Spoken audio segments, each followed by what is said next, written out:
Welcome to Colorado Remembers 9/11. In order for everyone to enjoy tonight's event, disturbances will not be permitted.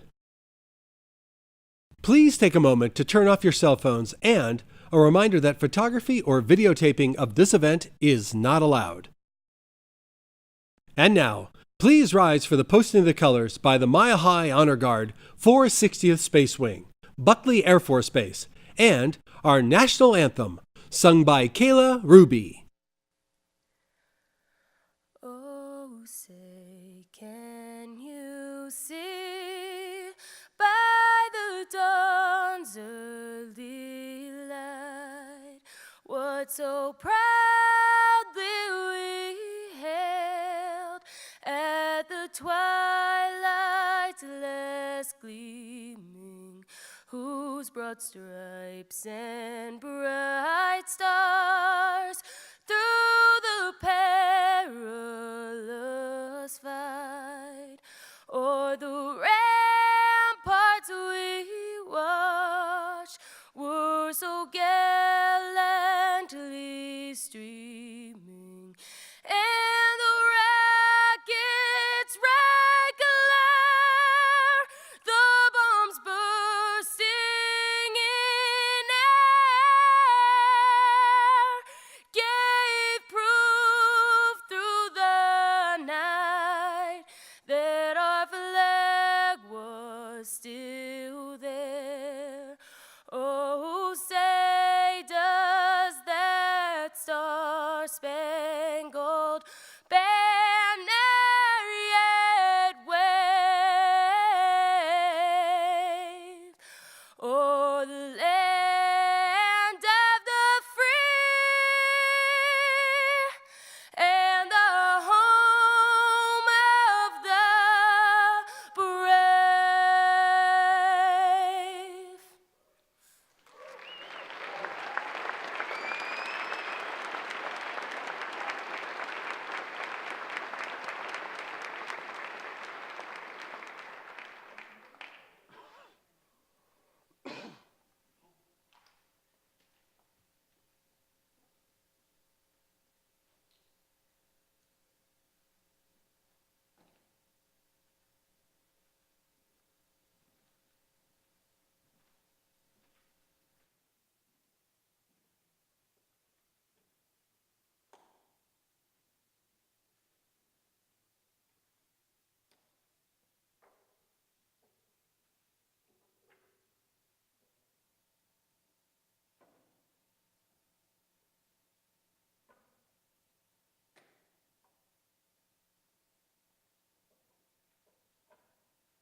Please welcome Chaplain David Nagel from the Colorado Army National Guard, who will be delivering tonight's invocation. I invite you to pray with me on this special evening. Father God, we seek your comforting presence as we take time this evening to remember a very painful day in our nation's history, a day etched deeply in our hearts in a profoundly personal way, a day when our nation was attacked and thousands of innocent lives were lost. Lord, for those of us who were alive on September 11, 2001, we remember clearly the horror we felt as we watched our homeland be dealt a serious blow by that dark act of terror. But Father, while those plotting evil believed that they had successfully crippled our shared belief in liberty and justice, they miscalculated the strength of our American resolve. Father, as we wiped away our tears of sorrow, acts of heroism came into view. As we watched first responders sacrifice their lives without hesitation, running into destruction so that others might live.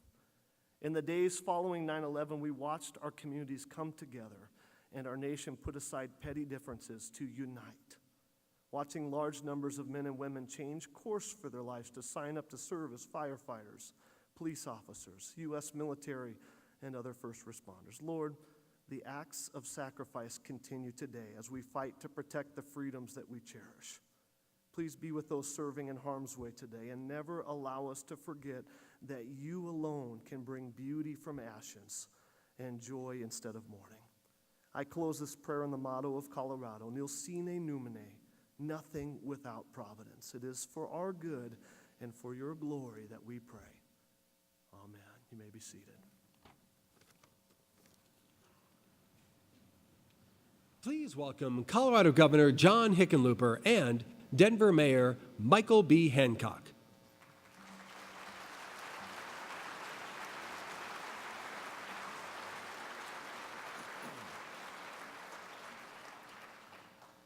On behalf of every corner of our great state, welcome to this year's commemoration, Colorado Remembers 9/11.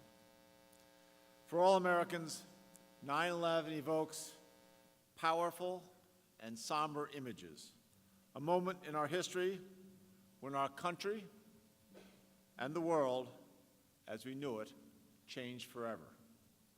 It is important that we have come together as a community to honor the memory of the thousands of lives lost 16 years ago.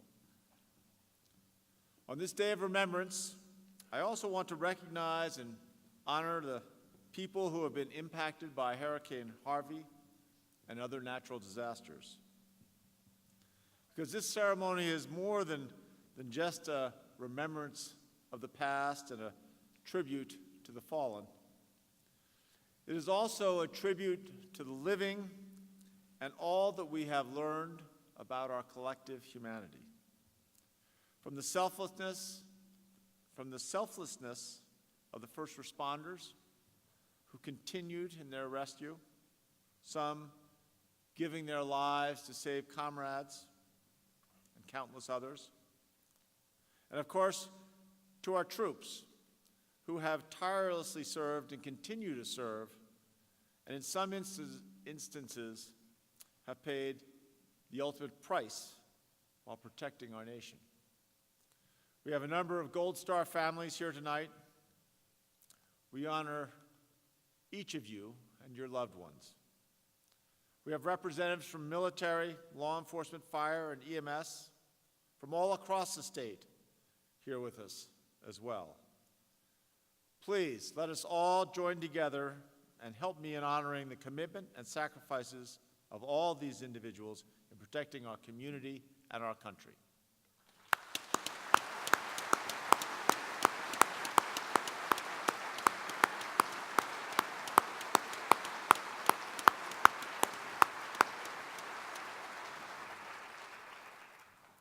Thank you. That was pretty good.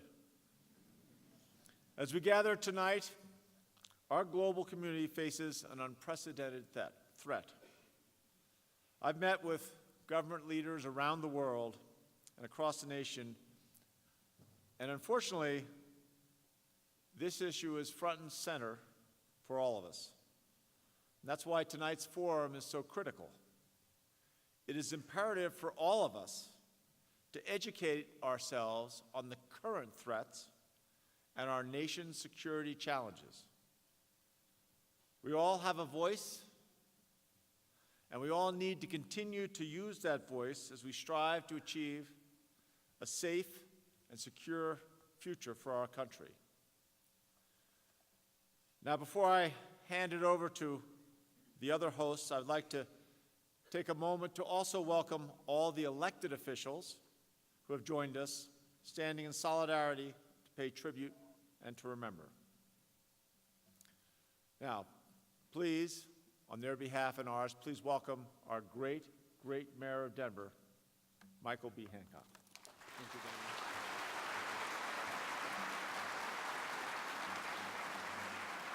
Thank you all, and thank you, Governor. It's an honor for me to once again co-host Colorado Remembers 9/11, an extraordinary event for our city and for our state. In the midst of the destruction and chaos of 9/11, we witnessed extraordinary acts of courage and heroism. These individuals represent the very best of the American spirit. On September the 11th, 2001, terrorists not only attacked our airliners and buildings, they attacked our way of life, the very freedoms we hold dear. And our nation's response in the aftermath showed that they will never be able to destroy our resolve and our values of democracy, equality, and liberty. Tonight, we remember the many innocent lives taken. They will never be forgotten. They are in our hearts forever. 2,996 people killed, 246 on 4 planes, 2,606 in the World Trade Centers, and 125 at the Pentagon. In their honor, we vow to combat the hatred that today threatens to tear our country apart. We must stop widespread vitriol that fuels the violence we are witnessing in our cities and towns around the world. We must do all we can to ensure that freedom, democracy, and unity prevail now and always. We applaud and need to stand with all those who have stood up and denounced the hateful messages and violence of wrong-minded people. Yes, we will never accept the resurgence of intolerance, hate, and now violence in our community or any community in this great city, this great state, or our great nation. We must remain steadfast in our belief that there is unbound strength in diversity and pluralism. And we will continue to stand united against those that seek to divide us. In just a moment, we'll hear special remembrance bell tolls. 5 chimes will commemorate the lives lost in each of the attacks on 9/11 and in honor of all victims of terrorism. I now ask you, please stand and join the governor and me in a moment of silence.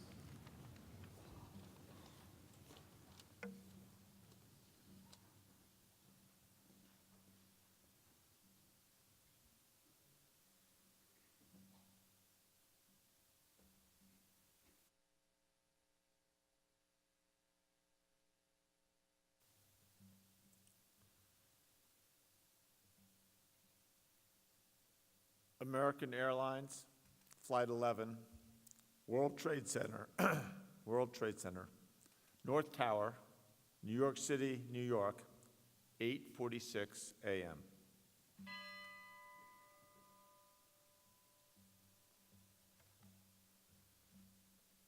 United Airlines Flight 175, World Trade Center, South Tower, New York City, New York, 9:03 a.m.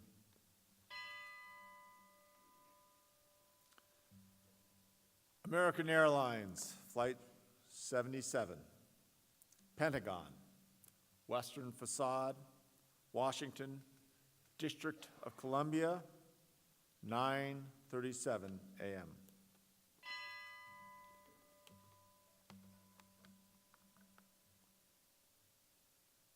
United Airlines Flight 93, Shanksville, Pennsylvania, 10:03 a.m.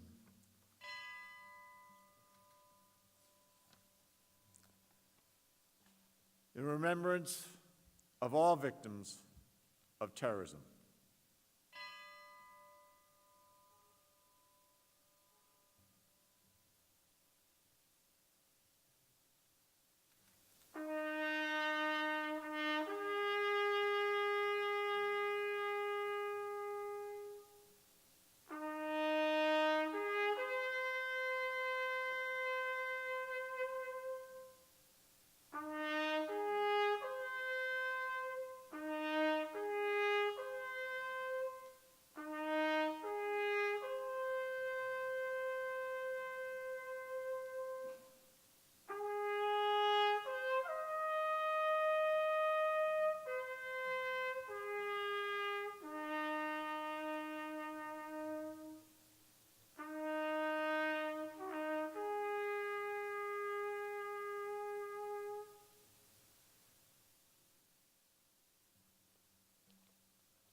Please welcome Rabbi Richard Rines, Senior Rabbi of Temple Sinai, who will be delivering tonight's benediction. Please be seated.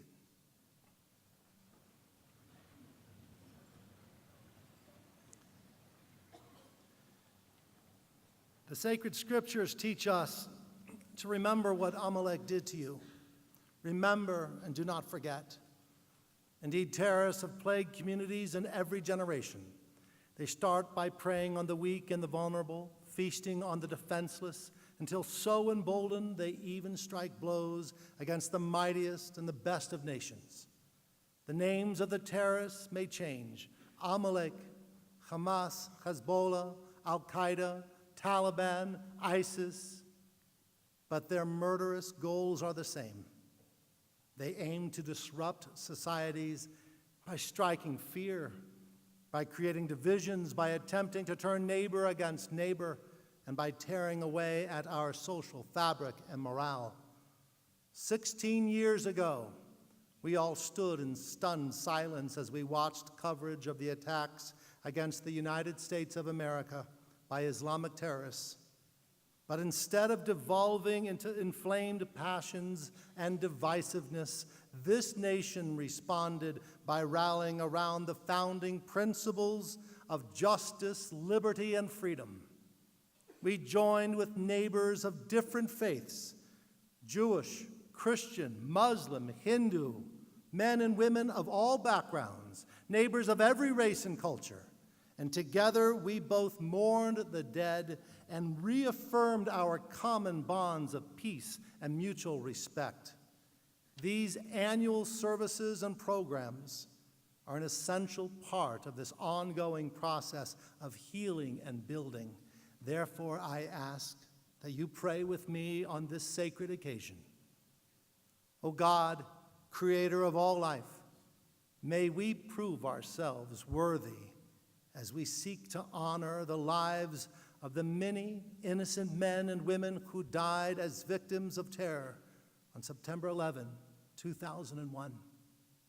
Though we still walk through the darkest of valleys, though our enemies terrorize us still, buzzing and tormenting, with your help, O God, we shall prevail. We pledge, O God, to fear no evil, nor to swerve from the path of what is right and good. May our actions of remembrance bring some measure of comfort to those who have lost loved ones and friends. Help us to find ways to successfully counter the plots of those bent still on spreading terror and hatred. Help us to build our nation to be both strong and loving, vigilant and compassionate, so that it remains a beacon of peace and hope.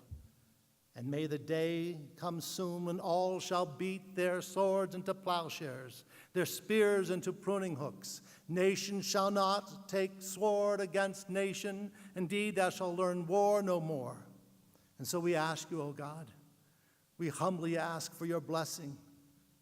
O Lord, bless those who have gathered here this evening, so dedicated to the sacred memorial. Oh God, bless the men and women who serve our nation to defend its citizens. And we ask you, oh God, to bless us with peace and bless the United States of America. And let us say, Amen. There are far too many victims of terrorism, but their legacy will live on forever. And in their memory, we will do all we can to help ensure that these atrocities never happen again. And now this video will help us to reflect upon all those innocent lives that we have lost since 9/11/2001.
Please welcome the Chancellor of the University of Denver, Rebecca Chopp, and Larry A. Meisel, founder of The Cell.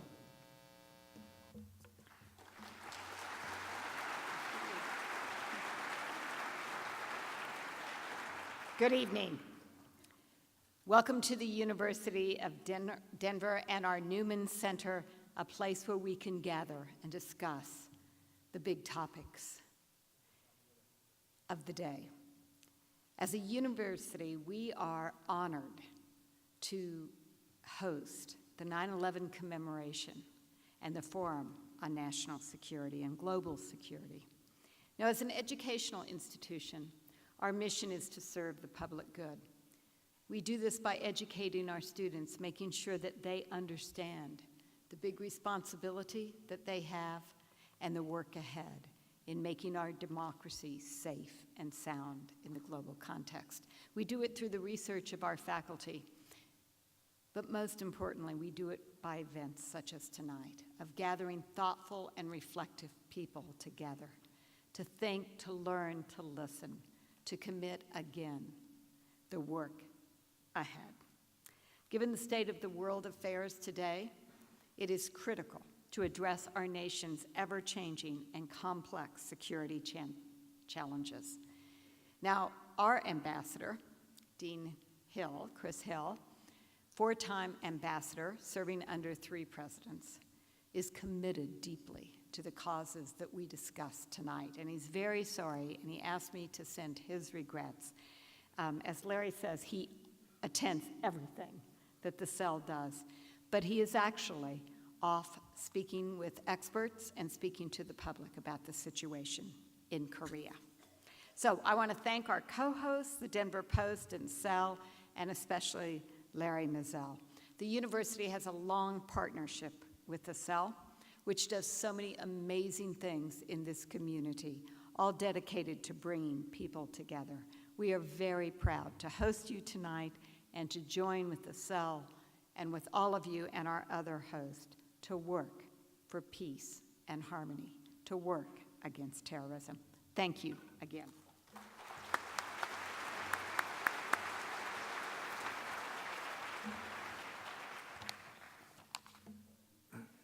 Thank you, Rebecca.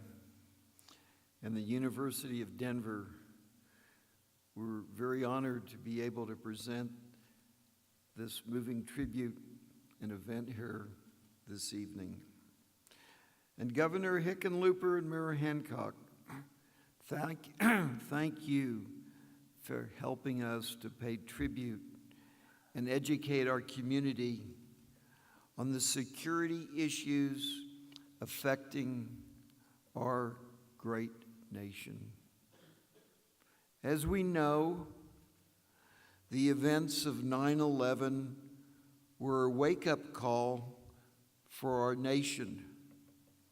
16 years later, we're still confronted by those who threaten our way of life and even our very existence.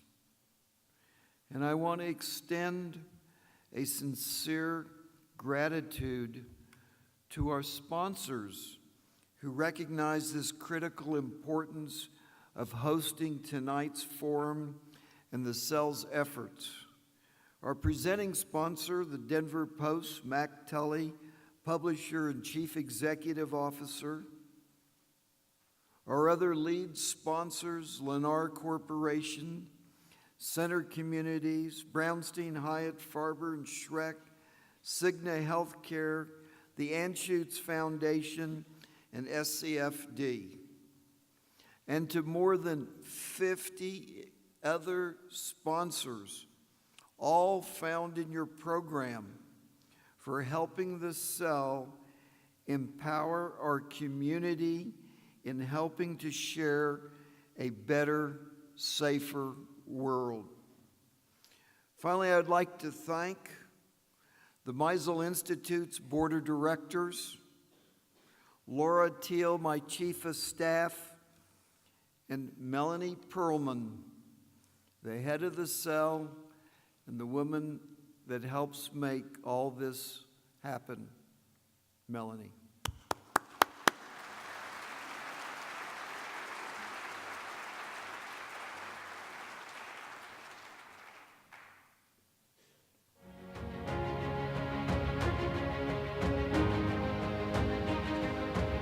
One of the greatest challenges to global security today is the threat of terrorism. You have to go back to September 10th, 2001. The euphoria turned to horror the next morning. The Twin Towers and the World Trade Center had been attacked. The Cell is confronting this threat through our renowned event series, national training initiatives, and world-class exhibit. The effect of these speaking series on the community has been nothing less than phenomenal. The Cell brings some of the most eminent practitioners and thinkers on national security and counterterrorism to Denver. To answer questions face to face. Whether you consider yourself left, right, centrist, it doesn't matter. Everybody comes together. The Community Awareness Program was developed in partnership with the U.S. Department of Homeland Security and our public safety community. The CAP was designed to educate citizens in exactly what suspicious activity was and who to report that activity to. We first heard about the Cell right after the unfortunate Pulse nightclub shooting in Orlando, Florida. So Homeland Security recommended that we access the services of the Cell. The CAP is now the national standard for training citizens by law enforcement, which brings in the community policing concepts which help everyone in the fight against terrorism. The threat of our time is here. It's on our doorstep right now. Every teacher that I talk to, I ask the same questions. What are you willing to do if it's your given day? You need to have a mindset that you're the emergency manager of your school, of your classroom. You're the first responder. No more not here, not now. That is a mindset that we have to develop, and I think that's part of what the CAP is all about. Today, this nationally recognized program has been implemented in multiple states and several national sporting events, including the Major League Baseball All-Star Game, Indy 500, Super Bowl, and FIS World Alpine Ski Championships. The Cell Exhibit and Training Center was developed by world-renowned experts and award-winning artists. I would tell other educators who are considering bringing their classes to the exhibit that it's not really a choice. It's something that they have to do. It is a learning experience for students like no other. It is hands-on, it is engaging, and they come out feeling more empowered to be able to make a difference in our community. The Cell started partnering with the Boy Scouts of America, and we have thousands of scouts through the exhibit every year. I have taken citizenship in the nation and also emergency preparedness. Scouts love that they're interactive, there's hands-on. I learned how to carry an unconscious or injured person. What's more important than training and educating this generation to be better prepared for tomorrow? The Cell is vigilant in informing our community why terrorism exists. The Cell is unique in its mission, bringing together people from across the globe to exchange ideas. I don't know of any other place, any other event which does that, and that's why we continue to support it. To introduce our panel this evening, please welcome Roger Hudson, President and CEO of HRM Resources. Good evening, ladies and gentlemen. I'd just like to point out before we get into this evening's program, it is right and proper that we come here. We come here to remember, we come here to talk, think, and discuss. This would not be possible without the continued perseverance of Larry Meisel, his lovely wife Carol, and the entire Meisel family, along with the Cell. Please join me in thanking Larry and the Cell.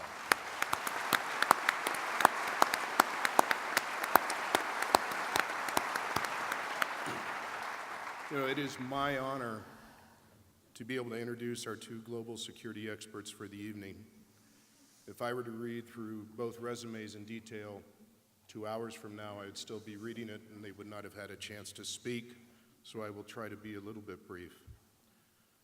Mr. John Brennan was the director of the Central Intelligence Agency from 2013 to 2017. Think of those years. Mr. Brennan also served as Homeland Security and Counterterrorism Advisor to the President.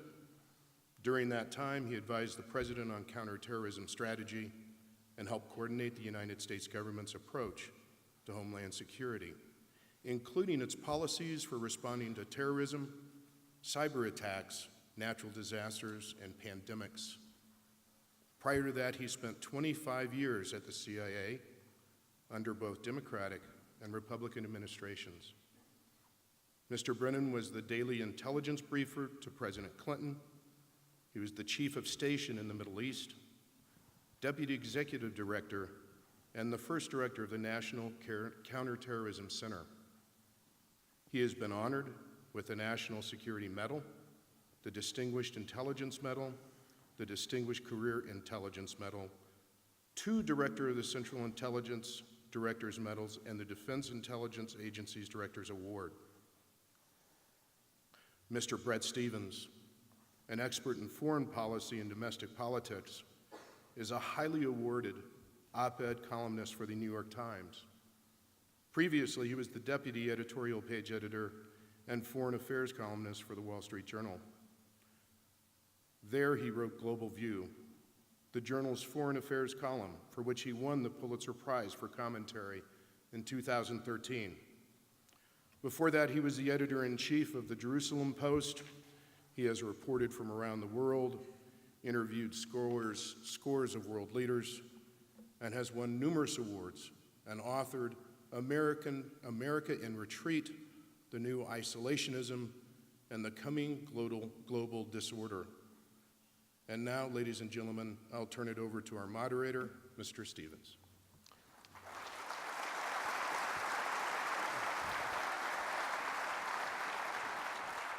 Thank you and good evening. I hope all of you can hear us well. We're going to try to do two things this evening.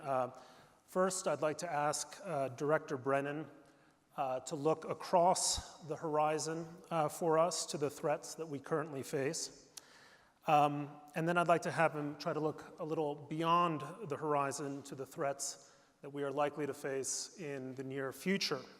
We're going to talk for 80 minutes, and I'm going to encourage myself to interrupt frequently.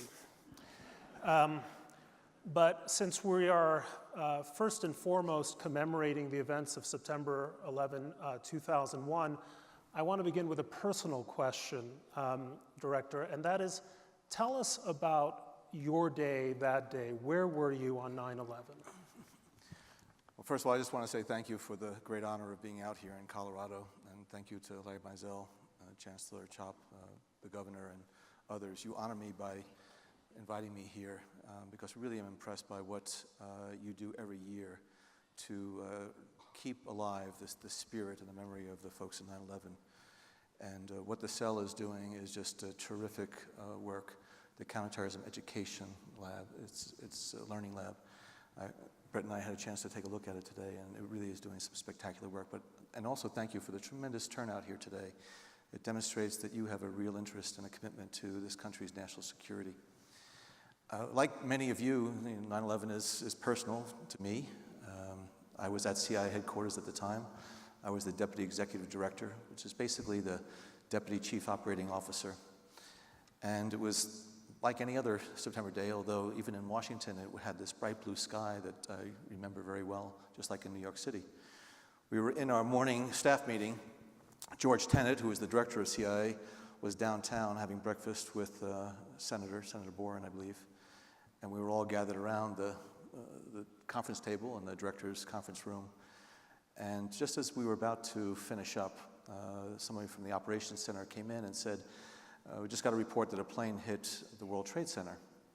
We also looked at each other, and the first thing you think, well, maybe it was a small plane, maybe it was an accident. And we then left the conference room, and my office was right across the hall from it. And then everybody had the television on, CNN, and as we were watching the television, we could see the second plane hit. And we knew then it was battle stations for everybody. Because in the previous couple of months, there was a steady drumbeat of intelligence that Al-Qaeda was trying to carry out a major attack. Unfortunately, we didn't have the precision of intelligence that could tell us when and where, but we knew when we saw those large airliners, and there was no possibility that those airliners had made a mistake and hit those towers. So I got in touch with George Tenet right away, ran around in the building and tried to get as much information as we could about the manifests of those planes, who were on those planes, constant interaction with the White House. But we also knew that, and then we heard that the Pentagon was hit, and that there were reports about a lot of other planes that were being commandeered in the air, and a report about a plane that went down in Pennsylvania. We had previous intelligence that CIA headquarters was on the target list for Al-Qaeda. And so we knew that we had to do a number of things. One is that we had to make sure we supported the White House, as well as every other part of the government that needed information about what was going on. We needed to find out what other plans were afoot in terms of other attacks, what other planes might be commandeered by terrorists. But we also needed to protect our people. And CIA headquarters, as many of you know, it's a large compound in Langley, Virginia. So we decided we were going to, the compound there's two main buildings there, the original headquarters building and a new building. And we wanted to make sure we were able to evacuate people from the buildings. And as you can imagine, there was gridlock in the streets because everybody was scrambling and going home and from other businesses. And we got most of the people out of CIA headquarters, but the folks in the Counterterrorism Center said, we're not leaving. You know, maybe there's a plane coming toward us, but we have a job to do. And so the men and women of the CIA's Counterterrorism Center stayed at their position, at their posts, around the clock, in the ensuing hours, days, weeks, months, and years. But I can remember going through this original headquarters building and knocking on doors, making sure people got out. And there were a lot of people in the building who were supporting the Counterterrorism Center, our imagery experts, our analysts and others. And they said, no, we're not going anywhere. I think as folks know, CIA officers were the first officers on the ground in Afghanistan 2 weeks after 9/11. We were the vanguard force that paved the way for the U.S. military to go in there. CIA blood was the first spilled in Afghanistan after 9/11, and the first fatality, Mike Spann, one of CIA's officers, paramilitary officers, who was killed out there in early November. And so the 9/11 was very important for CIA. It always has been, always will be. Because I think that a lot of folks who worked counterterrorism over the years, and I worked counterterrorism from the early 90s, we felt as though maybe we let our country down. Not that we weren't working around the clock and doing everything possible, but when you have an attack like that on our shores, you always ask yourself, we should have worked harder. What didn't we see? What didn't we do? And it was a very stark reminder to us in years hence that we needed to make sure that we never allow that to happen again. And I must say, after 9/11, this country did phenomenal work. And it wasn't just the federal government. It was the state and local governments and police departments putting together a national architecture to share information and data and expertise, and to make this country very inhospitable for terrorist organizations to ply their trade. And looking back now 16 years, I think we have been tremendously, tremendously fortunate and successful in protecting this country. It took a lot of hard work, but CIA, FBI, Department of Homeland Security, again, local police departments in Denver, Aurora, other places that have just done spectacular work. It really was a real team effort. So that's why having the opportunity to come out here 16 years after 9/11 and be part of a remembrance commemoration is something that I jumped at the chance when Larry asked. I think one of the words that 9/11 introduced into our common political vocabulary was the word asymmetry. It took 19 men with box cutters, bare-bone flying skills, and a lot of fanaticism and determination to cause billions of dollars in economic damage, fundamentally change the way we lead our everyday lives. And taking account of the successes of 9/11, we also have to take account some of those costs. It seems that even today, 16 years later, a man with a van in Barcelona can hold an entire city at risk. Are we getting any smarter about countering the asymmetrical advantages that terrorists will often hold with asymmetrical responses of our own? The challenge for counterterrorism experts, again, at the federal level and the local levels, is that you have to be prepared and try to prevent the attacks of strategic consequence, like a repeat of 9/11, as well as those acts that lone actors might carry out because they have put together an improvised explosive device or they might have an automatic weapon. And I think we've done a very good job of preventing some of these large terrorist organizations, whether it be Al-Qaeda or ISIS or others, of putting together the same type of plot that Al-Qaeda put together in 9/11, which took many, many months, if not years, to put together. But it's much more difficult to prevent the individual lone actors from carrying out these attacks that can cause tremendous destruction as well as death. You gave the example in Barcelona. We see what has happened in the streets of London. The fact that Al-Qaeda and ISIS have implored their adherents or followers to use whatever materials are available, whether it's a car or a truck, or whether it's knives or weapons, to take advantage of that. It's hard to hermetically seal this country domestically and internally from individuals being able to carry out an attack that's going to kill people, because this country is founded upon the whole concept of freedom and liberty. And what we don't want to do is to sacrifice those things that make this country great, which is the openness of our society. And we don't want to live under a repressive regime. But at the same time, we need to make sure that we give our law enforcement officers, our intelligence officers, our FBI agents and others the tools that they need in order to find those individuals who are going to try to carry out attacks. So talk to us, let's dig a little deeper there about striking the balance between security-mindedness and civil liberties. One of the great questions after Osama bin Laden's killing in 2011 was the extent to which information gathered by enhanced interrogation techniques like waterboarding served the purposes of capturing and killing him. How do we assess that looking back? Do you feel comfortable with the way CIA acted and the authorities that it obtained in the aftermath of 9/11? And do you think that those authorities ultimately helped the agency do its job or hurt its reputation? We could spend the rest of the night talking about this, clearly. I'll cut you off. I was wondering whether that's why we have these interrogation lights up here coming down on me right now. Is that what the black sites look like? Well, a couple of things to say. First of all, CIA is not a rogue organization. We just don't think up these things and decide, well, we're going to do this or that. CIA has covert action authorities, which means that if the president directs the agency to do something, and it is considered to be lawful to carry out some types of activities overseas, the CIA's responsibility is to salute and carry those out. And President Bush directed the agency to carry out a detention interrogation program, authorized a certain number of enhanced interrogation techniques, and that program, before it was instituted, was reviewed by the highest legal office in the executive branch, the Office of Legal Counsel, Department of Justice, and it was determined to be lawful. So now you have the authorized individual, the commander-in-chief, giving an order to CIA that's deemed lawful.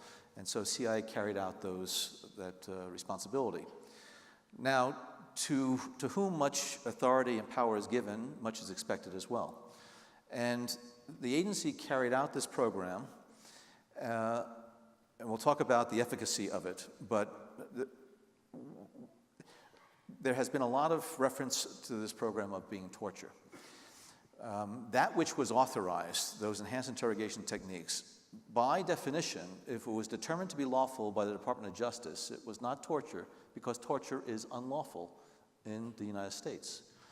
And so I have resisted and pushed back mightily on individuals who say the CIA carried out torture. Oh, hang on. If I push a needle under your nail and someone authorizes it as being legal, that's not torture? Because then the word torture has a lot of baggage to it. There are a lot of legal implications. You can be prosecuted in court here in the United States. You can be prosecuted in courts around the world. You can be prevented from traveling. You can do a lot of things if you're determined to have conducted torture. Now, if someone pushed a needle under your fingernail and the Department of Justice says it is legal and therefore is not torture, again, by definition, it's not torture. What happened in the CIA program was that there were some individuals in CIA that went beyond the bounds of what was authorized and allowed. There were excesses that were unfortunate, that were in many respects reprehensible. Those individuals were held to account. And I'm not going to determine whether or not that was torture or not, but that was something that was beyond what was authorized. That never should have happened. But what the agency was asked to do was again determined to be lawful by the Department of Justice. Now, did those techniques, waterboarding, other types of things, lead to information from those detainees that helped to prevent terrorist attacks? I am not going to say that there was cause and effect as far as, if only for those EITs that were applied, the detainee gave that information. Because there are a lot of people who say that there could have been other ways to get that information out from those individuals. What I can say is that, let's say you were subjected, Bret, to these enhanced interrogation techniques, and then you said, uncle, uncle, uncle. And then subsequent to the application of those techniques, you gave information to CIA debriefers, some of which was accurate and helped us to stop terrorism, and some of which was unreliable and bogus and was just meant to deceive.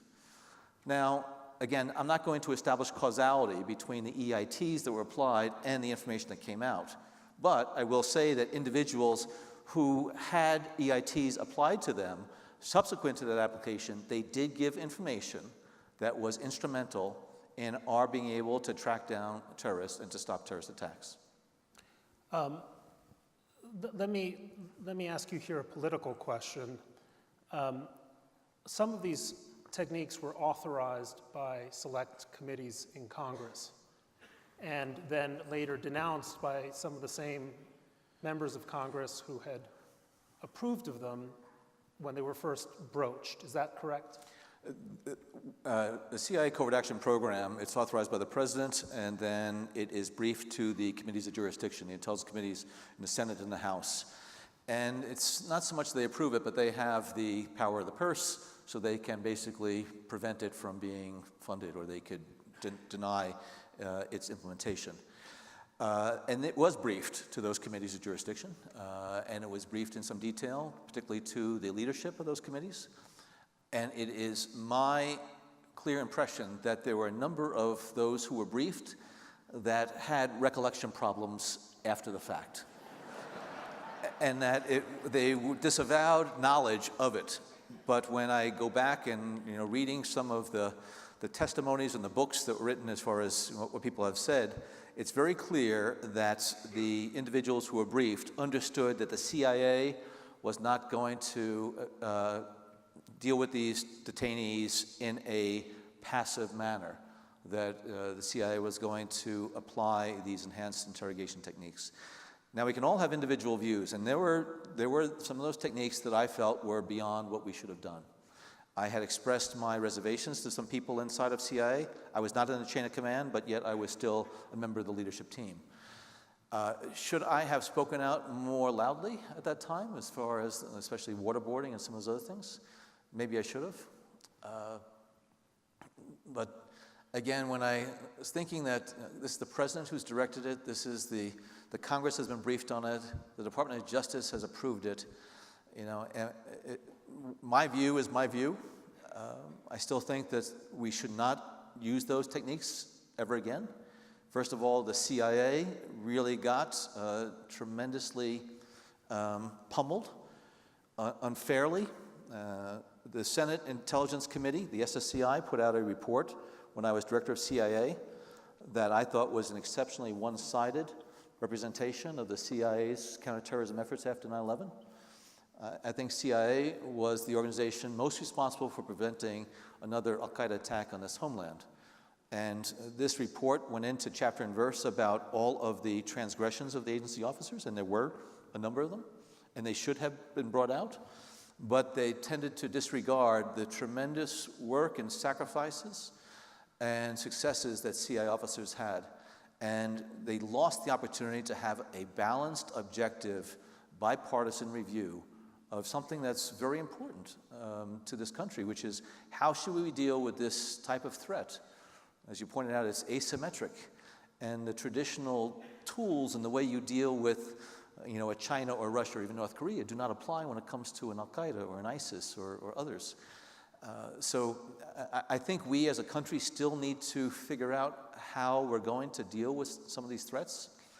And the explosion in the cybersphere and the digital domain, where terrorists really can use that environment to propagate, to recruit, to surveil, to plan, to plot.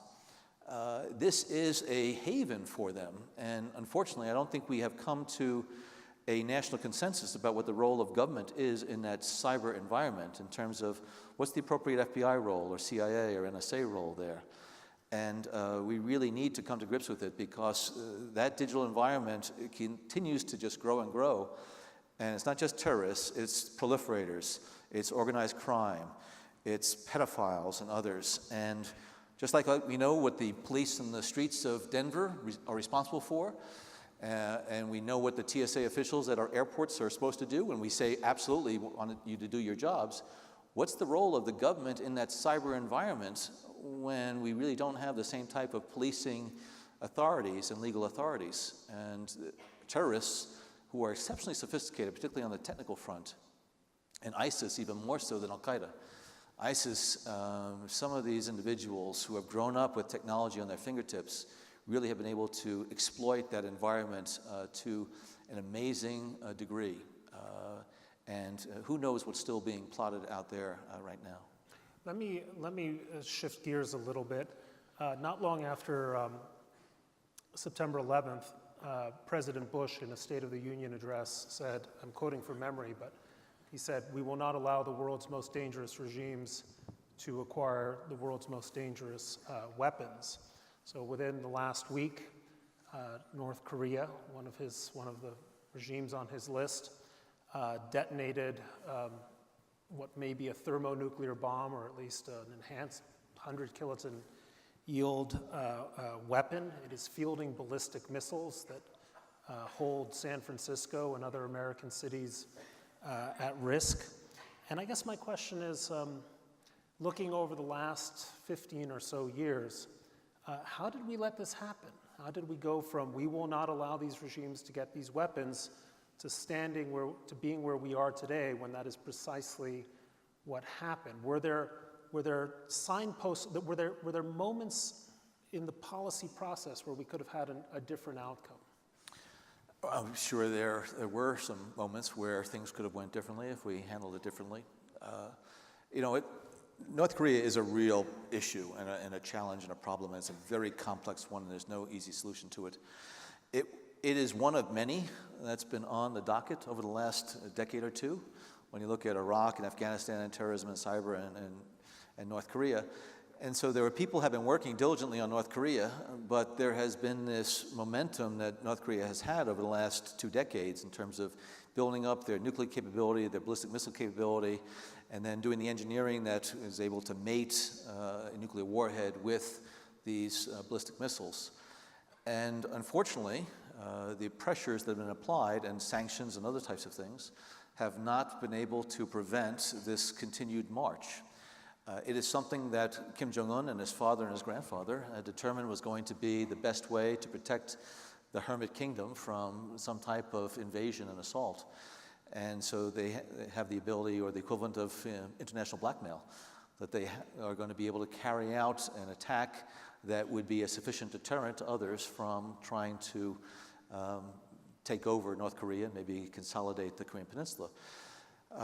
So I think the current administration is right to be focused on this. There has been acceleration this year. I think Kim Jong-un is somebody who really believes that he can continue this without fear of military action, because as all of the talking heads on the networks have told you, there is no real good military option that does not involve the likely death of probably hundreds of thousands of people in the Korean Peninsula, to include many Americans who are stationed there, as well as possibly Japan. Does Kim Jong-un impress you? Impress is not the word I would use. Dictatorship is also a skill, right? You've got to be good at this, and he's coming into a job at an early age. He's got to stay in power for 50 years. He's got a very limited economic base and basically one card to play, which is the nuclear one. And here he is 5 years later. He's killed his rivals, his political rivals inside North Korea. He seems to hold the whip hand when it comes to developments on the Korean Peninsula. I mean, if you were taking a course in tyranny, what grade would you give him so far? It's a cult dynasty that his grandfather initiated and his father continued, and now he is bringing it forward. It's a country that rules by fear, and impress is, again, not the word I use, but he has, I think, successfully consolidated his position after the early unexpected demise of his father, and as 31, 32, 33 years old or so, really has the reins of power solidly in his hands and is continuing to march forward in a rather aggressive fashion. And he was educated in the West. He had some training in Switzerland. I think he has a sense of the world. But he also knows that he can do things without fear of, at least to this point, of military action. North Korea has stayed on this path for many years because they really were confident the United States was not going to do anything militarily, which is a bad signal to send to the North Koreans. And I do believe, and I do not agree that, Mr. Trump should have said, we're going to, deal with North Korea with fire and, fury like the world has never seen. But right after that, Kim Jong-un, I think, took a pause and said, maybe this guy is crazy. Maybe crazier than me. And maybe he just might decide to go forward some military strike despite the likelihood of tens, if not hundreds of thousands of deaths. And unfortunately, about, 2 weeks after that, there was this New Yorker piece where the reporter spoke to Steve Bannon, and supposedly it was off the record, but Steve Bannon said, no, we really don't have a military option. We're just saying that. That gets out in the press, and we know that Kim Jong-un and North Koreans watch the U.S. media very closely. And I think they looked at that and they said, they're really not seriously considering a military option. So what do? Soon after that, a ballistic missile test, and then the 6th nuclear test of unprecedented size. So I think that... So it's Bannon's fault? Well... That's a whole other issue in terms of Mr. Bannon. Let me press you on something that I've always wanted to ask a former CIA director about. Just my luck on the one. When we look at the history of nuclear proliferation, there's always some hidden helping hand. Yeah. Israel gets a bomb because of assistance from the French. South Africans get a bomb with some assistance from the Israelis. Pakistan gets a bomb with some assistance from the Chinese.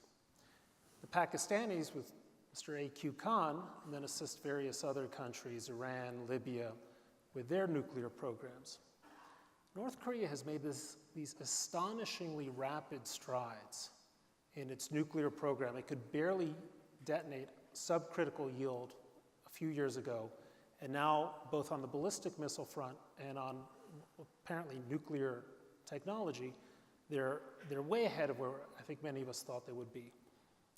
So who's helping them? It is China. And when I say China, I'm not saying that it's a matter of Chinese policy to assist North Korea in getting a nuclear capability. But the North Koreans rely heavily on Chinese universities to train their experts and engineers. They rely heavily on Chinese experts to give them advice in terms of their conventional military capabilities, to include ballistic missile capabilities. And I wouldn't be surprised at all if there are individuals within the Chinese military-industrial establishment that are allowing some of that nuclear expertise and capability to seep out into North Korea. They rely heavily on the Chinese for so much. And that's why I do think it's appropriate for us to be applying more pressure on China, because they have allowed some of this to happen, sometimes maybe unwittingly, but also wittingly, as far as that supports North Korea. So what do you think the Chinese want? We understand they want a permanently divided Korean peninsula because they see the North as a buffer state. But why would they want this young man to have these sorts of capabilities? Why would they at least allow it? You seem to be saying sort of tacitly allow it rather than prevent it. Well, it's one of these things that has almost gotten out of hand a little bit for China. I don't believe that Xi Jinping is happy at all with what Kim Jong-un is doing as far as all these tests are concerned and continued march and very provocative actions. But at the same time, I think the Chinese ability to influence him is limited. Kim Jong-un has executed a number of individuals that were very close to China, like his uncle, Jung Song-taek. And so Kim Jong-un is not playing by the Chinese playbook. His father and his grandfather, I think did adhere to some of those parameters that the Chinese had established. But I don't believe that Xi Jinping is enamored with the idea of Kim Jong-un being in power for the next 50 years and playing by the Kim Jong-un playbook. So I think their concern is that, okay, so what do? They have a problem now. They have a problem child that has gotten out of hand. Now, do they like try? many of us. Like many of us, yes. And so if they try to remove him, could that in fact lead to some type of internal implosion within North Korea that could allow there to be more Western, foreign, US, South Korean interference in North Korea that could lead then to some type of cycle of chaos inside of North Korea that would put in jeopardy this bifurcated peninsula. So I think that they are very cautious in terms of upsetting the apple cart there, because it's, I want to say it's the devil you know, but I don't know what the Chinese strategic plan is right now in terms of dealing with Kim Jong-un over time. There is really nobody else within the family that can take over. I don't believe his sister is going to take over there. I know hope is not a strategy, but I hope that one of these days when he's out in his car, he hits a tree, and he may. And so I do believe in man change, and I think there are some things that the Chinese as well as others could do to try to instigate a little more disaffection inside of North Korea, because Kim Jong-un has summarily executed in some of the most outrageous ways individuals who didn't clap the right way at some of his events or didn't carry out his orders quickly enough. And how long are they going to put up with such a psychopathic despot? And I'm hoping one of these days someone's just going to take a gun to him. But I really don't, and we can't rely on that strategy, obviously. And if he were to... Can the CIA affect it? Just to say. I'm not in the CIA any longer. But I would say that if he were to be removed somehow, either by accident or whatever, there probably would be some type of military leadership that would take control of North Korea. And I believe they would not deviate immediately from the course that he's on. But there'd be some military strongman who would, I think, ultimately emerge. And I do think we'd have a much better chance then of getting a subsequent regime to start to modify some of these positions of Kim Jong-un. The country is a basket case, an economic basket case. There are people who are so malnourished. Kim Jong-un continues to pour these resources into this military capability to the detriment of his population and people. And again, if you take away the cult aspect of that dynasty and you just have a military leader who doesn't have that family connection, you might be able to see more dynamism in the country. So I'm almost hearing you say regime change. I'm not saying regime change. I say that more for man change. But he is the regime. Here, let me just very briefly put an idea on the table for you, and then we're going to move forward.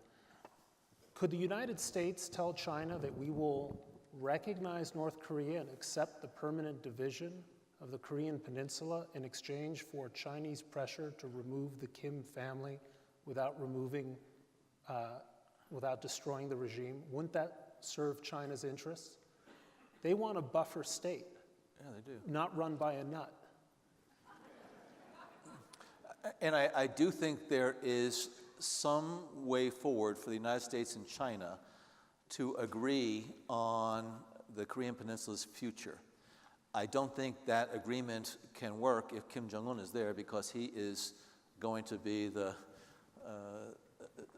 unknown factor in all of this. But I do think that there is a way that the United States and China can reach some type of accommodation. But it cannot be a nuclear North Korea. I know a lot of people have said we just have to accept the fact that they're a nuclear state. I think that would send a very bad signal to a lot of other countries, and not just in that region, in other parts of the world. So for many years, I mean, certainly in the 1980s under Deng Xiaoping, and then in the 90s under Zhang, there was a real faith that China had an intention of what they called peaceful rise, and that the world would accommodate China's growing economic influence, and China in turn would conduct a restrained regional and foreign policy. Now the Chinese threaten Japan over the Senkaku Islands. They harass Filipinos, Vietnamese, Indonesians in the South China Sea. They're building artificial islands and claiming the entire sea as their own domestic lake.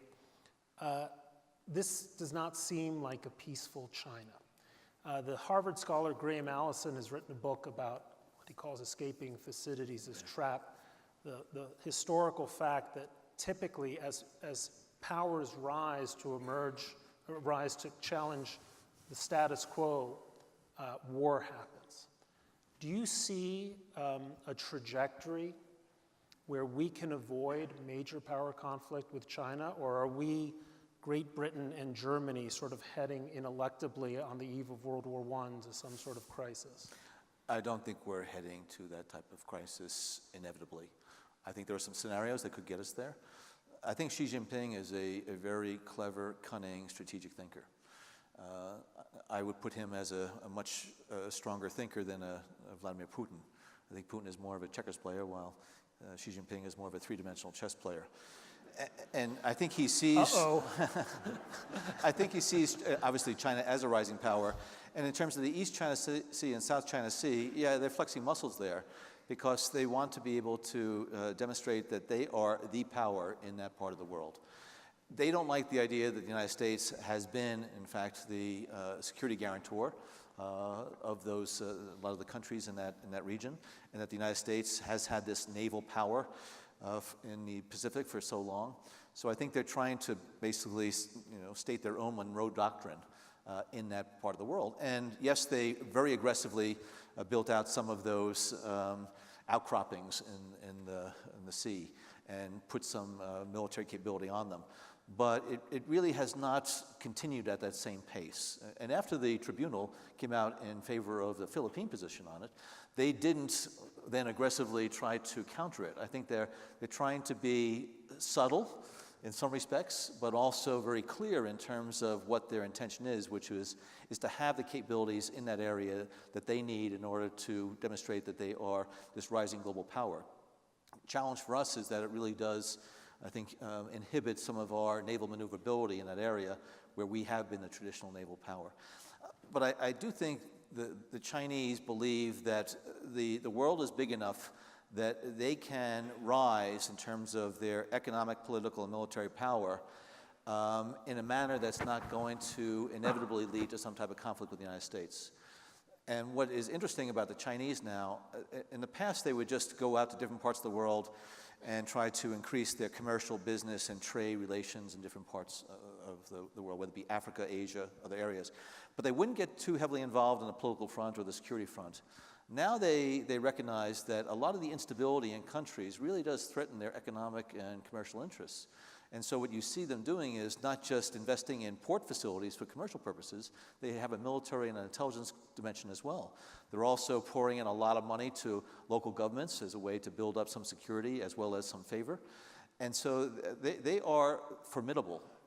And I do think that unlike Russia, which if you look at Russia and China from a prospective standpoint, I think, I wouldn't invest in Russia because its demographics, its economics, its other things really are not very positive.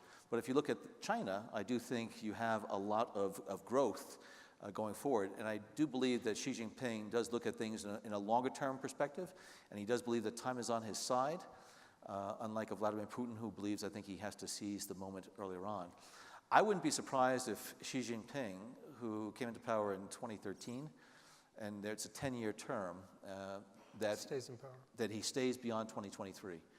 And we see indications that a number of authoritarian leaders around the world, like Mr. Erdogan in Turkey, and others are trying to stay as long as they can, because sometimes retirement for these authoritarian leaders is not all that great. Because members of Congress feel the same way. Members of Congress feel the same way, yes. He said that, not me. Let's turn to that checkers player, Vladimir Putin. A few weeks ago at the Aspen Security Forum, I asked your successor, current director Mike Pompeo, about Russian interference in the 2016 election, and his answer was interesting. Yes, they interfered in the last election. They also interfered in the 2012 election, 2008, and so on. Later on, I realized I couldn't quite decide whether he was saying it's no big deal or it's been a big deal for a long time and we're only now paying attention to it. Be that as it may, well, let me start with this. What worries, first of all, was Russia's intervention in the last election qualitatively and quantitatively different than previous episodes? Yes. And what worries you more, that the people in the Trump campaign may have had clandestine ties to Russia, or that President Trump seems so indifferent to the threat posed by Vladimir Putin? You can answer both. Yes, the Russians were involved in the 2016 election in a manner that was much different and much more aggressive than they've had in the past. Also were able to exploit the cyber environment, which continues to evolve, and they have tremendous cyber capabilities. So it was quite clear that they were trying to interfere, to undermine the integrity of the election, to try to damage Hillary Clinton, and try to advance the prospects of Donald Trump. That goes without any doubt in my mind or the doubt of the intelligence community. I don't do domestic intelligence. That is something that the FBI does. And as I told the congressional committees, including in open session, so I can say it again here, that if the CIA had any intelligence about interaction between Russians, Russian intelligence services, or whomever, and individuals associated with the campaigns here in the United States, we would bring that information to FBI's attention. Then FBI would be the one to investigate it further to see whether or not there was inappropriate interaction or collaboration or collusion that might have constituted a violation of the law. And that is what FBI does. There were things that were going on that certainly caused me great concern, because I know how the Russian intelligence services operate. They operate in a manner to cultivate relationships with individuals, and frequently it will be the most benign of interactions initially. It could be somebody who is a businessman or not even demonstrating or signaling that they're a Russian. And over time, then they try to get people into their confidence, and then, as I also said, people will go down a treasonous path without even realizing it until it's too late. And they do this with individuals in companies in the private sector because they're trying to gain intellectual property rights. They do it with people in the government. And I think there were individuals involved in the campaigns who were novices when it comes to Really? different espionage techniques. I'm sticking on the high road here, Bret. And therefore, I think there were very legitimate concerns that some of these individuals might have been ensnared in the Russian intelligence trap. Well, one of those individuals, I'm going to say it, you probably have in mind, is Mr. Trump's son, Don Jr. And there's been a lot of reporting about a meeting he had with a Russian lawyer who was pressing the Trump campaign to push for the end of something called the Magnitsky Law, which I'm sure you're very familiar with. It's a law came into effect a few years ago that punishes Russian officials who are guilty of corruption and have assets stashed abroad. And this has been a neuralgic issue, interestingly enough, for the Russian government, maybe because many of their officials could be liable for Magnitsky sanctions. Here's my question. Russia has interfered not only in the US election and does so openly through venues like RT. Why do we not know, for instance, what Vladimir Putin's net worth is? How much can agencies like CIA do instead of simply operating covertly, operating by simply providing some of the same kind of disclosure that we've had, for instance, from groups like WikiLeaks? Well, the premise of the question, why don't we know what his net worth is, I would not necessarily agree with that premise. Okay. Interesting. The second point is about why do not we disclose those types of things? Well, you start going down certain paths, and it can beget responses and reactions, or whatever. Mr. Putin, I think, believes that the United States was responsible for the release of the Panama Papers that had a fair number of disclosures in there about some unorthodox, no pun intended, Russian activities, financial activities. But it's, what do you do? What tactics do you stoop to? I guess my question is, the Russians are conducting a form of asymmetric warfare against the West by interfering in elections, or at least calling into question their legitimacy. Shouldn't we be responding at least in kind, or is your fear that that's just a dark road to go down? I think it's a very dark road to go down. And I know that there are a number of reports and books that have been written about interference by the CIA in certain elections in the post-World War II period of time, as there was a real struggle between communism and democracy in a lot of countries. But I must say that it has been my experience, and let me talk in this century, that since this century began, that the United States, to my knowledge, has not tried to interfere in any democratic election, because it is basically counter to what it is that Didn't we do it in Italy in the 50s? Well, I'm saying this century. Oh, this I'm century. Saying, so okay. I acknowledge that there was some things. This century, so that's 17. the 21st century, Bret. All right, okay, you're right. I 2009. Okay, that was post World War II in Italy and other places. And as I said, there were reasons for that. And let's not rehash old history there. But I think certainly in the Obama administration and the Bush administration, the ones that I had worked very closely with, there was never an effort to try to manipulate the outcome of an election, try to strengthen the ability of countries to hold democratic elections. But if the United States is supposed to be the beacon of freedom and liberty and democracy, it would be foolish for us, as well as just antithetical to what we stand for, to try to manipulate the outcomes of those elections. So I don't believe the United States should ever do that. There's an American who's living in or around Moscow. His name is Ed Snowden. What was his name again?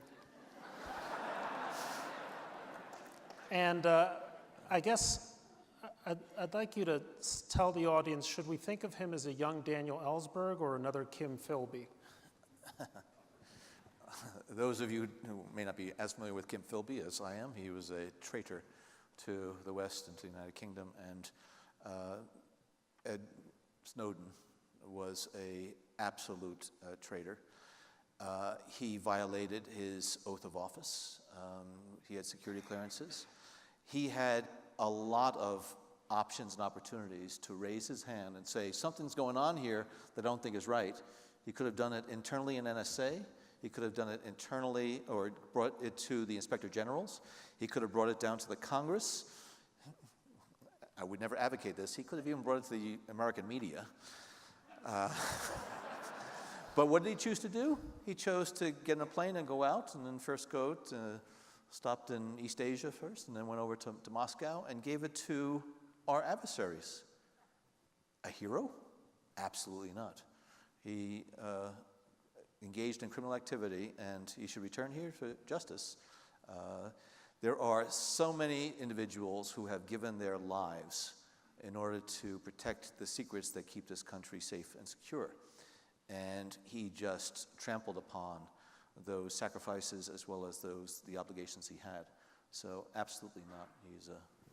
He's more than Kim Philby.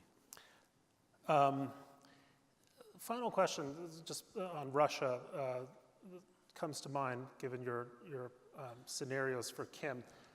What ends the Putin regime? What, if anything, ends the Putin regime? Other than natural causes. It's a shame because and I really do think that the United States lost some opportunities in the 1990s. When the Soviet Union collapsed, when the walls came down, and when Mr. Yeltsin then assumed power, I think there were more things that the United States and the West could have done to help to facilitate the integration of Russia into the community of nations. But I don't think we did enough there. And I think some of those old Soviet types and Vladimir Putin is a good example. He talks at length about the indignity of the collapse of the Soviet Union and just how embarrassing it was. And he was in the KGB and really felt as though the great Mother Russia and the Soviet Union was dissed by the international community. And so I think that has formed his prism quite a bit. And so since then, since he's assumed power, he continues to see NATO grow. And then raison d'etre of NATO is to prevent the encroachment from the east of the Soviets or the Russians. And I think he sees things in a zero-sum fashion.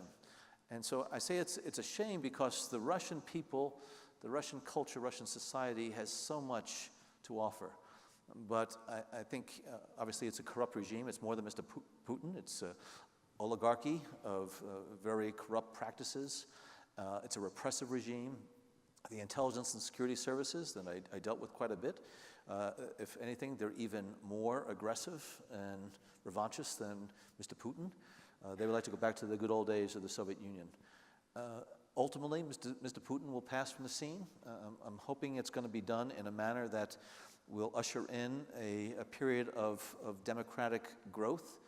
But when that happens, I think there is an obligation on the part of the West and the United States to be maybe a little bit more accommodating. That's why, sometimes I really can't figure out a lot of Mr. Trump's comments, and a lot of times I can, which is unfortunate. But when he says that we need to improve relations between Russia and the United States, I agree completely. And this is something that the Obama administration tried to do with the reset early on, and it didn't work out all that well. And then over time, I think Mr. Putin, who is rather clever and cunning, and was able to work within the seams of the checkerboard, did things in Ukraine as well as in the Middle East to take advantage of opportunities. So I'm hoping that Mr. Putin is not going to be succeeded by somebody who has that same type of worldview, and he does see it in zero sum. But I do think that there are some things that the West needs to do in order to send better signals to Russia. Let's switch geographic scene. The Assad regime has been making major strides against its enemies in Syria, retaking cities from Islamic State. Is there any reason we shouldn't think that's good news? Syria, I worked on intensively when I was in government. And it is one of the most complex and complicated issues I've ever had to deal with, even more so than North Korea in many respects, because there are so many internal actors, there are so many external actors, and there is such a tension between the different goals and objectives that the United States has in the area. Mr. Assad is the butcher of Damascus. He has wantonly slaughtered hundreds of thousands, I would say, Syrians between chemical weapons and ballistic missile attacks and imprisoning individuals. He has just been despotic in how he has carried out those attacks. And that's why when the Arab Spring hit Syria, there were a lot of individuals who were really rising up against what was an authoritarian regime of his father and now him. And the United States were supportive of this pre-Syrian army. Those individuals who were not adhering to terrorist and extremist ideologies, those who wanted to topple the regime to bring a new day in Syria. So I don't think we can forget and forgive what Mr. Assad has done. I don't see any peaceful path forward in Syria over the longer term with Mr. Assad in power. We need to get rid of him. Was it a mistake not to hit him in September 2013? Did we allow a red line to be crossed? Yeah, that's part of the complicated aspect of this. If a red line is established, you really have to follow through on it. And I was there in the White House at the time, and when President Obama laid down the red line, we didn't know that there was going to be the option for Syria to agree to destroy its significant arsenal of chemical weapons, something that was troubling to us for many, many years and also very worrisome to Israel. And so there was a deal on the table with the Russians being part of this deal that Assad was going to give up those chemical weapons. And that was seen as a really good get. And if there was a military strike against Assad, it was a great unknown what was going to happen. Might chaos have reigned in Damascus, and could there have been even more death and destruction? That could have been. But one can debate whether or not the red line should have been followed through on. But so when Assad is going after the Free Syrian Army, he's killing Syrians who want a better life for themselves and their families. He's going also after Al-Qaeda, which is in Syria, Jabhat al-Nusra, as well as ISIS. So it's, we have similar enemies and similar objectives, but some of our objectives also are in direct contravention to one another. One of the things that I think has been very good this year is the continued pursuit of the coalition effort against ISIS. I was listening to Mr. Trump had a press conference today with the Kuwaiti Emir, and he was claiming credit over the last 8 months that he's done more against ISIS than the past administration did in the last 8 years. ISIS only came into existence 3 years ago. Yeah. Details. But one of the things that really bothers me, and I must say, I'm not a Democrat, I'm not a Republican, I try to be as nonpartisan as I can be. The Obama administration made great strides against Al-Qaeda as well as against other terrorist organizations during those 8 years, and a lot of that was because of the great work that was done by the Bush administration. And we picked up the baton from the Bush administration and carried it on. And this administration now is carrying forward most, if not all, of the same policies and initiatives that were put in place during the Obama administration in Syria and Iraq and even in Afghanistan. Now you can dress it up and you can say, oh, this is different. No, it's not. And why Mr. Trump has to continue to condemn and criticize what his predecessor did, it shows a level of insecurity, I think, that is really unfortunate. And also, I think it sends a bad signal to the rest of the countries of the world that U.S. policy and U.S. strength and U.S. direction is really going to change dramatically from one administration to the next. And I think that really does send a bad signal, because then other governments are going to say, well, is this just with this guy who's in the Oval Office today? Or what type of commitment is there going to be to follow through on it? Just like with the JCPOA agreement with Iran. So, I think Mr. Trump would, first of all, be much more honest if he were to say that we are continuing a lot of those policies and practices. And, he can take additional credit if he wants for some adjustments. But a lot of the work that is being done in Mosul and Raqqa and Dar ez-Zor and other areas is a continuation of what the U.S. military, under the direction of the Obama administration, had initiated that continued apace this year. You mentioned Iran. I want to turn to it. Damn, I shouldn't have mentioned it. So, do you think there's a moral difference between Saudi Arabia and Iran that should make one of them our friend and the other our foe? And should we really have a dog in the Shiite-Sunni fight? Where'd you get that question from? I only ask small, discrete questions. Limited answers, please. The Shia-Sunni divide right now in the Middle East is very worrisome. It's been a problem for many years, for millennia, but yet right now you have individuals who are fueling those fires. Specifically, Saudi Arabia, I think the UAE, are determined to have the United States and the Trump administration side with the Sunni Arabs in the Gulf states against Iran, which is leads the Shia communities in the Middle East. This is very, very unfortunate, because these sectarian differences between them are going to further radicalize their populations and just add to the extremist and terrorist organizations in both spheres. So I do believe that the United States needs to play a more of an intermediary and moderating role. Unfortunately, I think Mr. Trump, when he was out in Saudi Arabia, clearly sent signals that he was siding with the Sunni Arabs and the Sunni leaders. And also his comments about Iran, I think, have sent very clear signals to the Iranians that he's not going to play an impartial role. In the last 15 years, Iran has become the dominant player in Baghdad, in Damascus, in Beirut. It is a powerful player in Gaza City. It's a powerful player in Yemen. Should the United States just try to accommodate Iranian ascendancy in the Middle East? Do we just have to get used to this, or are there is the American interest to resist it? Well, the American interest is certainly to resist Iranian troublemaking in all those countries, and there's troublemaking in other countries as well, in the Gulf states and Bahrain. The Iranians are involved in. The Iranians, though, see the Middle East as their area of influence. They see the United States' role there in terms of Iraq, as well as coalition strikes inside of Syria.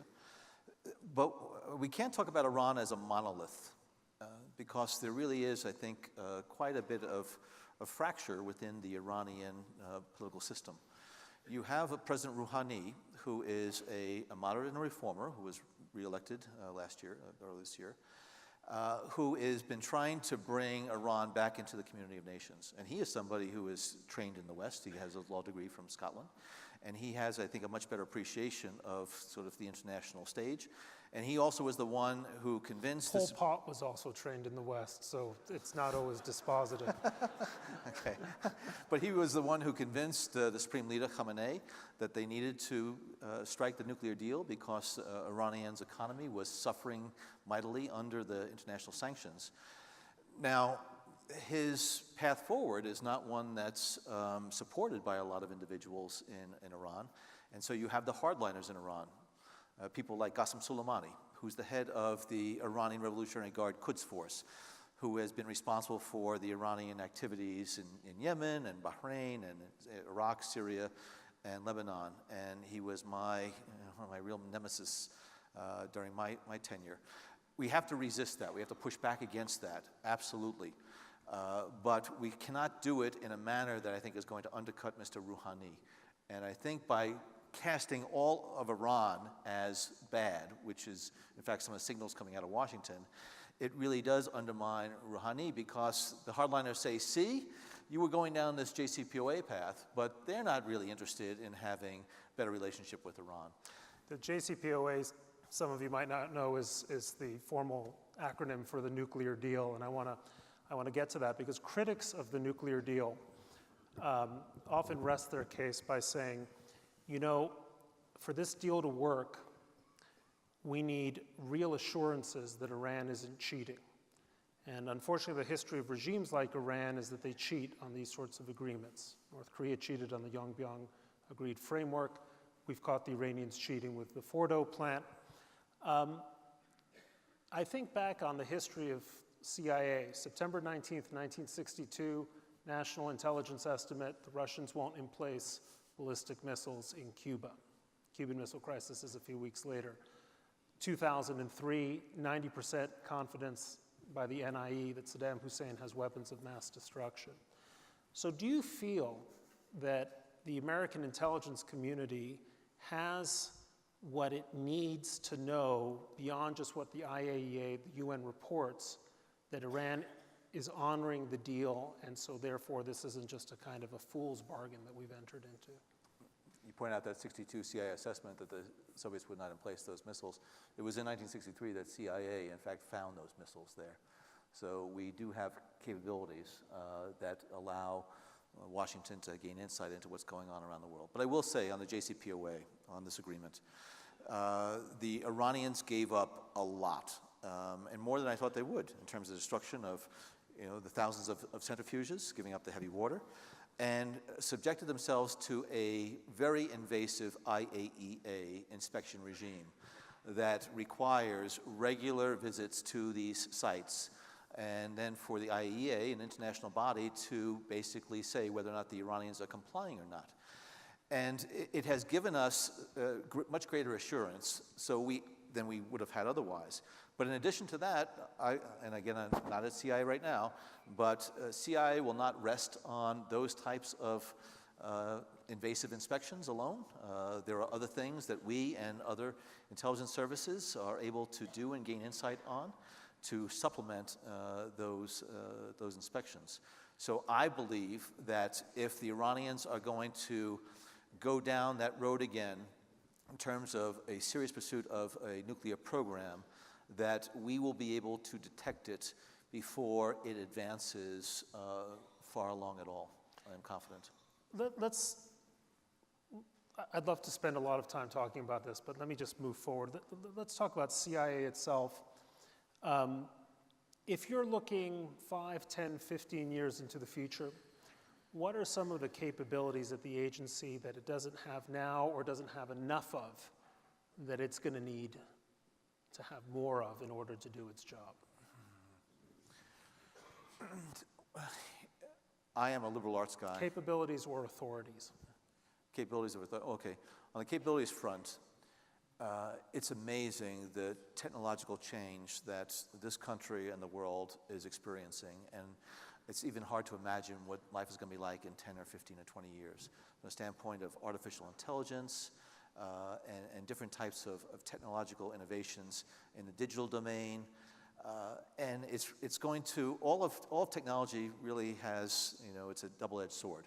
There are things that are done that advance the human condition, but then ways to exploit it to harm people. And CIA, we need to be able to stay at the cutting edge of having ability to have insight into what's going on in various parts of the world in a manner that doesn't require physical presence. And there are different ways that you can navigate, whether you're talking about in the physical world or in the cyber world, that would allow you to have some capability to detect and to have the sensors in place, basically, so that you can see what is happening. There's never going to be a substitute, though, for human intelligence, because there are capabilities and intentions. And we can see the buildup of missile and nuclear capabilities in places like North Korea or Iran or other places. But capability is not going to really be a threat unless you have the intentions of the leaders. And this is where you need to have the insights into what their leadership is talking about or thinking or contemplating, what are the scenarios and options they have. So having the ability to be that sort of fly on the wall, to understand exactly what they are planning to do is essential. As far as authorities are concerned, I think that the CIA has tremendous authorities. And as I said, for CIA to involve in some type of covert action, it requires what's called a presidential finding, which the president has to sign on exactly what authorities are given and for what purposes are given, and what are the stipulations and the limitations. And that's then shared with the Congress. And you can draft these findings broadly or narrowly, and if there is the need, they can be done in a way that's going to give CIA tremendous authorities. But again, I don't believe that there are some things that CIA should still stand clear of. The types of tactics and techniques that I think some people might like the CIA to resort to. Again, I like to think that we stand for something in this country. But that doesn't mean that CIA and other organizations can't take actions that are going to address our threats. The United States military and CIA work more closely together today than ever before. And a lot of the progress that we're making around the globe is because of the integration of capabilities with great leadership and great authorities that have been vested in them. You mentioned values. Very briefly, we've had this debate in this country about whether to ban or limit immigration from majority Muslim countries. What does a debate like that do? What does it mean for the CIA's ability to operate across the Islamic world? And what does it mean, let's imagine an agent in the field when that kind of debate is taking place in the United States? Well, CIA officers try to stay very focused on their mission, and there's a lot of things that happen in Washington that is discouraging to some. I had to talk with a lot of my officers and tell them, listen, focus on your mission. Don't worry about what's happening on the political frontier in Washington. We'll take care of that. Your job is to stay focused. I must tell you, though, that we rely heavily on a lot of very patriotic and dedicated CI officers who happen to be Muslim, who have the cultural familiarity, the language skills, and the geographic familiarity that are essential for the work that we do. Clearly, it's very difficult to get into places where terrorists and others are located. And as smart as somebody like me might be, I'm not saying I am, I'm not, but if they look like me and they talk like me, they're not going to be able to go into a local cafe in a town or city in South Asia or the Middle East and strike up a conversation with somebody and befriend them and get the type of insight they need. And many of those individuals are Muslims. And they're more outraged than anybody in terms of what these psychopathic murderers have done to hijack their religious banner. And so I think it is very important for there to be a informed, educated, and sophisticated discussion about what's going on in the Middle East, South Asia, and not to taint a religion with the actions of a very few individuals who are very dangerous and need to be sometimes detained, sometimes killed, because there's no other option. And some of our greatest successes in CIA are because of Muslim officers who recognize what their responsibilities are as a Muslim, as a CIA officer, and as an American. I'm being whispered in my ear that we have time for one last question, so this is what I want it to be. We're both blind, we can't see the audience, but I'm going to guess there are some young people in the audience, maybe seniors here in school or recent graduates, and they're considering their career options, and they're smart and ambitious, and some of them are going to have an opportunity to make a lot of money in places like investment banking. Some of them are going to be interested in political careers, and CIA offers them a lifetime of anonymity and, I'm guessing, less than seven-figure pay. So conclude for us, to those young people in the audience, what is your elevator pitch to them for joining the agency that you came to 37 years ago? I didn't know I was going to join the agency. When I was young, I was a history buff, and I remember reading about the Revolutionary War, and Nathan Hale, the nation's first spy, who at the age of 24 was hanged by the British. He was hanged on September 22nd, 1776. September 22nd happens to be my birthday as well, so I had some affinity early on. I hoped I wouldn't have the same fate as Nathan Hale. But I joined on August the 5th of 1980, and I can remember vividly putting my hand up for the first time and swearing an oath of allegiance to this country. And I remember who was standing next to me, right and left. And I then embarked on my first CI career of 25 years, where I was able to travel the world, learn so much about other cultures and countries, and work with some of the finest, smartest, most dedicated American patriots that I've ever had the opportunity to see and be with. And it was a fascinating career that when I talk to universities and tell them that if you're going to come into the agency, be prepared to be addicted. A lot of people come into the agency for 2 or 3 years. They want to put the CIA on their resume so they can go off and make those seven-figure jobs. And once you get in there and you see what the CIA does, and you see what the intelligence community does, and you see what opportunities you have to serve your country and to serve your fellow citizens, it really is something that, again, gets into your blood. That's why after my 25 years, I retired. I went out to the private sector for 3 years to see what it's like to earn a living outside of appropriations of Congress, which was a wake-up call for me.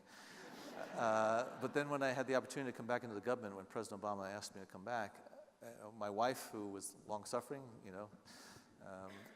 she said, "You cannot say no," and I said, "Thank you." I was planning to just stay for the first 4 years of the president's term, and then I had the option or the opportunity to go to the CIA when President Obama asked me to succeed David Petraeus. And I had promised my wife it was only 4 years, and she said, you cannot say no, because she knows just how important the CIA is to me, but also to the country. And so I tell young Americans, not just young Americans, mid-career Americans, that if you want to be part of something bigger than yourself, if you want to give back to this tremendous, wonderful country, and be part of something that really is going to help to secure the futures of our children and grandchildren. And I have a 3-year-old grandson who I'm spending a lot of time with right now.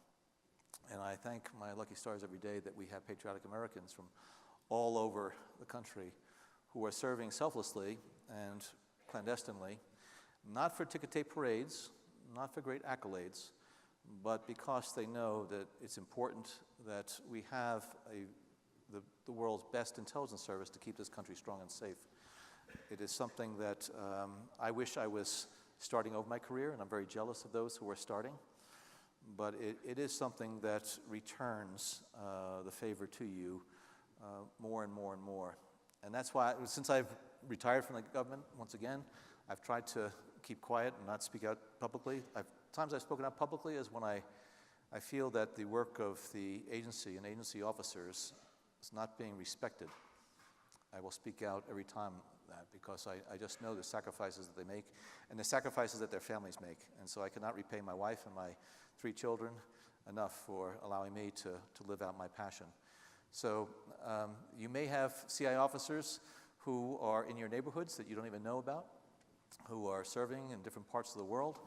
And I just would like you to keep in mind that they're doing what they believe is necessary and important to this country. That's why sometimes they make mistakes. CIA is not a perfect organization. And that's why, as I readily acknowledge, that there were excesses during some of our programs. But the overwhelming majority of CIA officers are ones that you would be exceptionally proud of and exceptionally glad that they are doing the work so that we here can have an event like this and with some assurance that our futures are as secure as they can be, despite the problems of a Kim Jong-un or a Bashar Assad or others. And again, thank you very much for the opportunity Ladies and to gentlemen, be here. join me in...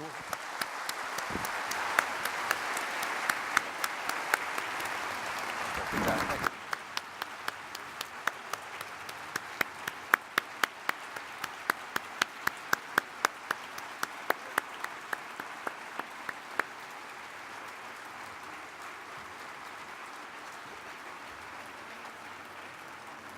Wow. Thank you, Mr. Brennan and Mr. Stephens. One of the all-time fabulous programs we've ever had. I think all of us learned a lot, and it's wonderful insight. Thank all of you for coming.